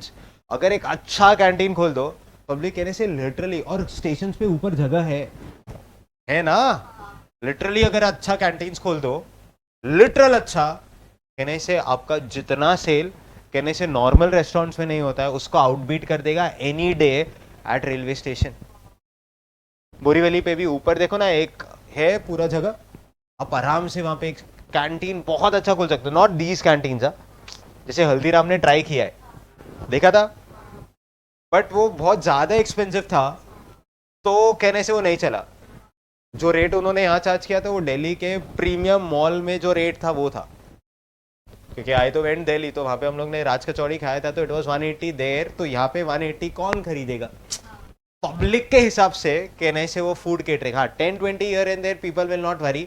जैसे इडली 30 में नॉर्मली मार्केट में मिल जाता है, अब 50 ले लो ना, पीपल आर रेडी टू पे, गुड डाइनिंग, कहने से गुड सर्विस। एंड वो 50 इडली के लिए नहीं आएगा सिर्फ, कहने से और 2 चीज खा ही लेगा। But for that to happen, कहने से आपका क्वालिटी बहुत अच्छा होना चाहिए। बेसिक भी मिल गया ना, पता है रेस्टोरेंट बिजनेस का सबसे major area of sale, same taste. जैसा लास्ट टाइम उसने खाया था ना, कहने से वही खाने आया, वो अच्छा नहीं खाना चाहता। अरे अच्छा खाना होता तो चाइनीज का भी खाते क्या वो? प्रैक्टिकली नहीं ना, आपको तो वही टेस्ट चाहिए जो आपके टंग पे बैठा है, एंड अगर वो टेस्ट मिल गया, कहने से आपका सेल जबरदस्त हो गया। कुछ नया नहीं करना है, जैसा पहले बनाते थे या आज पहले बार बना के दिया है वैसा ही 10 बार बनाओ, गेम ओवर। तो लिटरली अगर आप सोचना शुरू करेंगे, मेरे को बोलो ना कौन सा बेटर सिस्टम है, मार्जिनल कॉस्टिंग कहने से सेल्स बढ़ेगा तो ही प्रॉफिट बढ़ेगा, उसके अलावा प्रॉफिट नहीं बढ़ेगा। डिफरेंस समझा? So life time difference in absorption costing and marginal costing is only and only because of stocks, and stocks में भी फिक्स कॉस्ट के वजह से, क्योंकि वेरिएबल कॉस्ट तो दोनों में सेम ही रहेगा। एक डिस्टिंग्विश है, जाइए 8 marks in the examination, 5 Sir. Marks के लिए भी आ सकता है। बोलो ना बेटा। सर डिविडेंड तो हम लोग फाइनेंशियल बुक के हिसाब से कैलकुलेट करते हैं, तो सर अब्जॉर्प्शन कॉस्टिंग की वजह से डिविडेंड कैसे कैलकुलेट गलत हुआ? बेटा अगर अब्जॉर्प्शन कॉस्टिंग थोड़ा सा म्यूट कर लेना। अब्जॉर्प्शन कॉस्टिंग के वजह से अगर आपका प्रॉफिट ही गलत आ रहा है, profits are the basis for dividend. Hello, so अगर प्रॉफिट गलत है, सो लॉजिकली आप जो भी डिविडेंड्स डिक्लेयर भी किए, कैसे वो गलत ही हो गया। या प्रॉफिट्स करेक्ट है, अच्छा देखो ना, आपने 1,80,000 बनाया तो आपका प्रॉफिट अलग हो गया, अब 2 लाख बनाते तो आपका प्रॉफिट अलग होता है। प्रॉफिट जितना ज्यादा कहने से डिविडेंड पे आउट रेशियो उस बेसिस पे डिसाइड होता है। आपका ईपीएस आता है, लेवरेज चैप्टर, कमान, ईपीएस आने के बाद उसी में से आप डिविडेंड पे आउट करते हो, उसी में से रिटेंशन रेशियो होता है। हेलो, हाँ, सो ऑब्वियसली वो रॉन्ग हो गया ना। डिविडेंड आप गॉर्डन का फॉर्मूला अप्लाई करो या वॉल्टर का फॉर्मूला अप्लाई करो, ईपीएस तो बेस है ना, ईपीएस के विदाउट तो नहीं होगा। तो ईपीएस के लिए ड्राइविंग फैक्टर इज एनपैट। एनपैट अगर वो एनपैट ही गलत है, कहने से डिस्कशन ही खत्म। एंड कॉस्टिंग में मैं एनपैट तक पहुंचता ही नहीं, मैं लिटरली बोलूं ईबीआईटी तक ही पहुंच पाऊंगा, क्योंकि sales minus variable cost minus fix cost business का will give you EBIT of the business. So अगर ईबीआईटी गलत हुआ तो कहने से नीचे जो भी कैलकुलेट किया ऑटोमेटिकली गलत हो जाएगा। थोड़ा समझा? पक्का? नेक्स्ट लेक्चर में आपको फील हो जाएगा ईबीआईटी क्यों, क्योंकि कॉस्टिंग में जो भी आपने वेरिएबल कॉस्ट बोला, डीएम डीएलडी, ये सारा बिजनेस को चलाने का फिक्स कॉस्ट है। फिक्स कॉस्ट है कि वेरिएबल कॉस्ट है?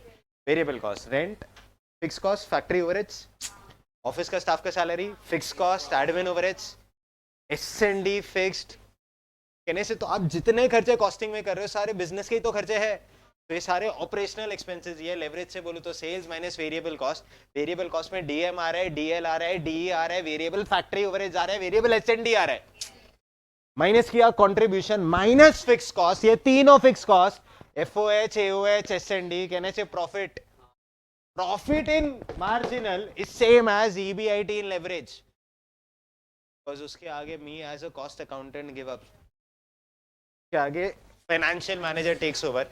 इंटरेस्ट लोन लिया होगा तो आएगा, preference dividend, preference share capital से पैसा रेस किया होगा, तो टैक्सेशन गवर्नमेंट का लायबिलिटी में कुछ नहीं कर सकता। याद आया कुछ? चलिए, fixed overheads are treated as, बोलिए ना, प्रोडक्ट कॉस्ट। इधर बोलिए fixed overheads are treated as period cost. Fixed overheads do not get written off, as part of it enters stocks.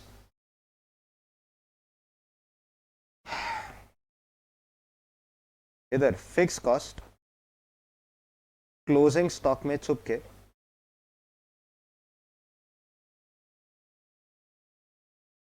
Next period में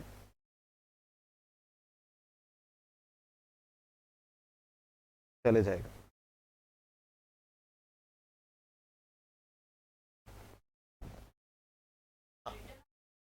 रिटर्न ऑफ मतलब पूरा right of नहीं हुआ ना, आपने 3,80,000 लिखा बट वो 84,444 नेक्स्ट पीरियड में चला गया, 47,500 नेक्स्ट पीरियड में चला गया, लास्ट पीरियड से 20,000 इस पीरियड में आ गया ना ओपनिंग स्टॉक में, मतलब इस पीरियड में पूरा चार्ज नहीं हुआ, कैरी फॉरवर्ड हो गया ना लास्ट पीरियड का। इधर देखो, इधर ओपनिंग स्टॉक में 20,000 रुपए लास्ट पीरियड का फिक्स कॉस्ट था, वो इस पीरियड में आ गया। इस पीरियड में 47,500 क्लोजिंग स्टॉक में छुप के कहने से नेक्स्ट पीरियड में चला गया, तो 380 पूरा चार्ज नहीं हुआ ना, समझा? बट अब मार्जिनल कॉस्टिंग में कहने से आपने पूरा 380 राइट ऑफ किए, समझा? Next fixed overheads gets completely written off. देखिए, जाने नहीं देंगे तुझे,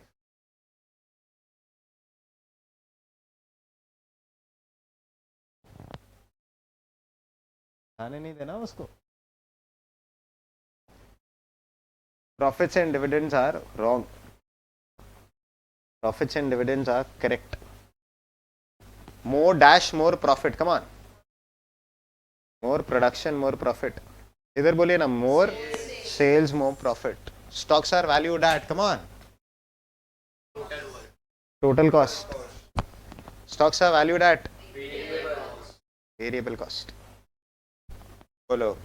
Absorption costing is a bookkeeping technique. Either marginal costing, decision making technique. कैसे डिसीजंस लेते हैं नेक्स्ट लेक्चर से वही सीखोगे बस.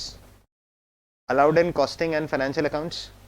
Allowed in costing as AS2 does not allow marginal costing while preparation of financial books. Please बोलो ये आया. एक होमवर्क दे दो. Homework section question 1.